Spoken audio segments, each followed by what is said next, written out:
ঘোষ 24, সত্যের খোঁজে সত্যের সাথে। নমস্কার, খোঁজ 24 আপনাদের স্বাগত। 1 আগস্ট পুনেতে একটা ইতিহাসের সাক্ষী হয়ে রইল। লোকমান্য তিলক ন্যাশনাল অ্যাওয়ার্ড 2026 যাকে দেওয়া হলো, তিনি হলেন ভারতের গর্ব। হ্যাঁ, তার সম্বন্ধে বলতে গেলে অনেক এপিসোড করতে হয়।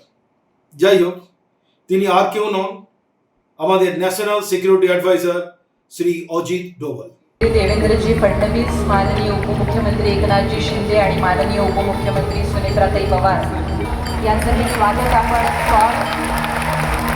गीता रहस्याची इंग्रजीमधली प्रत, गीता रहस्याची इंग्रजीमधली प्रत, पुष्पगुच्छ आणि लोकमान्य टिळकांचा पुतळा घेऊन करतो। এই মানুষটি কি করেনি ভারতবর্ষের জন্য? স্বর্ণ মন্দির থেকে শুরু করে অপারেশন সিঁদুর, কোথায় উনি নেই। পাকিস্তানে চরবৃত্তি ধরা পড়ে গেলে হয়তো উনি বেঁচেই ফিরতেন না। এরকম অনেক কাজ ওনার ঝুলিতে রয়েছে। তাই আজকে পুনেতে এই অ্যাওয়ার্ডটা তার এই কর্মের জন্য তাকে দেওয়া হয়েছে। এবং এই অ্যাওয়ার্ডটা দিচ্ছেন কে? দেশের স্বরাষ্ট্রমন্ত্রী শ্রী অমিত শাহ। অমিত শাহ বলছেন যে আমি যখন এই নিমন্ত্রণ পত্রটি এলো তখন বললাম আমার ভালো, আমি যাব কি যাব না। আপনি বলছেন আচ্ছা লাগে যে আমি যেতে পারলে আমি ভাগ্যবান হব যে আমার হাত দিয়ে আমি অজিত ডোভালকে অ্যাওয়ার্ডটা দিতে পারছি। কত বড় কথা! সত্যি কথাই অজিত ডোভালের কর্মকাণ্ড সারা ভারতবর্ষ ঘিরে আছে। আগে দেখুন পুনাতে কি হলো। 6 वर्ष असताना लिहिलेला अद्भुत अद्वितीय गीतेवरचं भाष्य सांगणारा ग्रंथ, यानंतर डॉक्टर रोहित टिळकांना विनंती आहे। এবার দেখুন অমিত শাহ অজিত ডোভালের সম্বন্ধে কি বলছে। উনি বলছেন উনি যখন গুজরাটের হোম মিনিস্টার ছিলেন তখন একবার গুজরাটে বোম ব্লাস্ট হয়েছিল অনেকগুলো। তখন নরেন্দ্র মোদী চিফ মিনিস্টার, উনি বললেন তুমি ইমিডিয়েট অজিত ডোভালকে ডাকো এবং অজিত ডোভালকে ডেকে ওনার থেকে পরামর্শ নিয়ে কি করতে হবে করো। অজিত ডোভালকে ডাকলেন, ডেকে তিনি পরামর্শ নিয়ে যে কাজ করতে পারলেন তার জন্য তিনি আরও বোম ব্লাস্ট যারা করেছিল তাদেরকে ধরেছেন এবং আরও অনেক বন্ধ হয়ে গেছে যারা করতে পারেনি। অমিত শাহ নিজের মুখেই সেই কথা বলছে, শুনুন। लोकमान्य तिलक राष्ट्रीय पुरस्कार अभी अभी श्रीमान अजीत डोभाल जी को दिया गया, वो देने के लिए आया हूं। मैं तिलक स्मारक ट्रस्ट का हृदय से धन्यवाद देना चाहता हूं कि अजीत डोभाल जी को पुरस्कार देने के लिए उन्होंने मुझे बुलाया और मुझे ये मौका मिला। तिलक पुरस्कार जो अजीत डोभाल जी ने को मिला है, इस देश के लिए जीने वाले, इस देश के लिए काम करने वाले हर सेक्टर के नागरिकों के लिए ये बहुत बड़ा प्रेरणा का स्थान बनेगा। इसमें मेरे मन में कोई संशय नहीं है।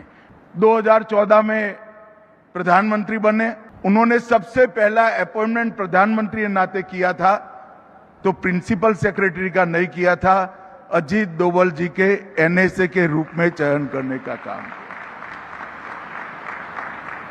और मोदी जी के कालखंड का जब भी इतिहास लिखा जाएगा, आंतरिक सुरक्षा और बाहरी सुरक्षा की कोई मीमांसा करेगा तो स्पष्ट रूप से अजीत डोभाल जी के लिए उसको एक स्वर्णिम पृष्ठ रिजर्व ही रखना पड़ेगा, इसमें किसी को संशय नहीं। যুব সমাজকে বলছে তোমরা অন্যায়ের বিরুদ্ধে আন্দোলন করো, নিশ্চয়ই করবে।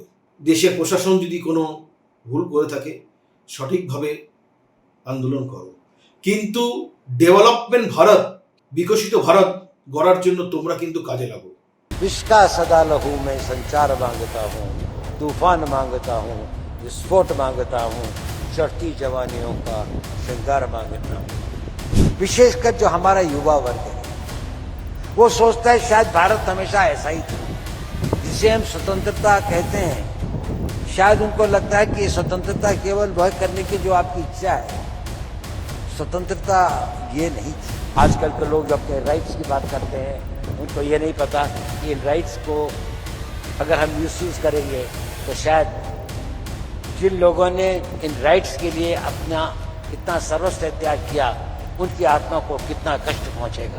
यह विशेष दिन है हमारे राष्ट्र के स्वतंत्रता संग्राम के प्रेषक, स्वतंत्रता संग्राम के एक अद्भुत सेनानी, फिलोसोफर, मार्गदर्शक, उनकी 106वीं पुण्यतिथि का ये मेरा सौभाग्य है कि मैं आज पुणे में, जो उनकी कर्मभूमि थी, और आप सब लोगों को जो पुणे के निवासी हैं, उनके साथ मिलकर उनको अपने श्रद्धा सुमन और श्रद्धांजलि प्रेषित करता हूँ। হ্যাঁ, অজিত ডোভাল একটা কথা কিন্তু সবসময় বলে, দেশের জন্য কাজ করতে গেলে তোমাকে প্রশংসা করাতে হবে না। দেশ যদি না থাকে তোমার সম্মানটুকুনি থাকবে না। অতএব দেশকে ভালোবাসো। 81 বছরের একজন লোক কিভাবে এখনো নিরলস দেশের জন্য কাজ করে যায়। আর হ্যাঁ, একটা জিনিস কিন্তু ভুললে চলবে না, বিশেষ করে আমরা যারা বাঙালি। উনি কিন্তু যে দুজনের ভক্ত, তাদের মধ্যে একজন হচ্ছে স্বামী বিবেকানন্দ। বিবেকানন্দ ইন্টারন্যাশনাল ফাউন্ডেশনের উনি চেয়ারম্যান ছিলেন। ওখানে বিভিন্ন কাজ করেন দেশের জন্য সবাইকে নিয়ে। এবং আরেকজন মহান নেতা শ্রী নেতাজি সুভাষচন্দ্র বসু। সত্যি গর্ববোধ করছিলাম পুনায় গিয়ে এই লোকটির কর্মকাণ্ড দেখে। এরপর উনি কি বক্তৃতা দিয়েছেন সেটা শুনুন। Well, friends, one of the biggest thing for you would be to have the confidence in yourself. You know, as Swami Vivekananda ji used to say, पुराना धर्म कहता है नास्तिक वो है जो ईश्वर में विश्वास नहीं रखता। नया धर्म कहता है नास्तिक वो है जो स्वयं में विश्वास नहीं रखता। India is great because you are its member. Each one of you, if you feel that, well, this team will win because I am playing for it, and if I play for it, I will make it to be a winning team. India would not have been partitioned if Subhash Bose was there. Jinnah said, I can accept only one leader, that is Subhash Bose. He gave that spirit of this thing, courage, and see the poems that were written at that time for the Azad Hind Fauj. When he says, kadam kadam badhaye ja, खुशी के गीत गाए जा, कौम की है जिंदगी, कौम पे लुटाए जा. That sense of sacrifice. The life after all is you're not immortal, but is for a purpose. And if you have got that purpose as high and as lofty, to die for your motherland. আজকে এই পর্যন্তই। আবার দেখা হবে পরের পর্বে অন্য কোনো অনুসন্ধান নিয়ে। নমস্কার। খোঁজ 24, সত্যের খোঁজে সত্যের সাথে।